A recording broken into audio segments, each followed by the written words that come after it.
بص، هو الزمالك عامل زي الشاب اللي بيعافر في الدنيا كلها يعني الدنيا كلها جايه عليه وهو بيعافر، لحد دلوقتي ممكن بيعمل بطولات، لسه بيعمل حاجات. عندك وقف قيد، عندك مشاكل ارض، عندك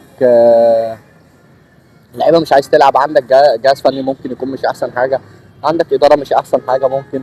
فكل دي عوامل بتخلي الفريق ما يكسبش اكيد. يعني عندك برضو السوبر الاخير، العوامل بتاعته ما كانتش احسن حاجه. فكل دي عوامل برضو بتؤدي لوقف القيد. طب السوبر الاخير، معلش هقطعك معلش، السوبر الاخير عوامله مش احسن حاجه في ايه؟ في طاقم التحكيم. يعني انا دلوقتي مثلا انا واحد بلعب في الامارات، تمام؟ الامارات هي متخصصه انها تجيب لي الحكام. ما تجيبليش حكم الدوري التركي موقوف بسببه ومضروب، وجايبه لي ومطلع بتاع 18 كارت اصفر. فليه؟ طب تفتكر ال 18 كارت اصفر اللي انت بتقول عليه ده في منهم حق وفي منهم باطل. تمام كده كده ماشي، كويس ان انت قلت حاجه زي كده. في منهم حق وفي منهم باطل. لا في منهم حق وفي منهم باطل. بس بجد يعني مثلا طب الحق ليكوا ولا لينا؟ نص نص.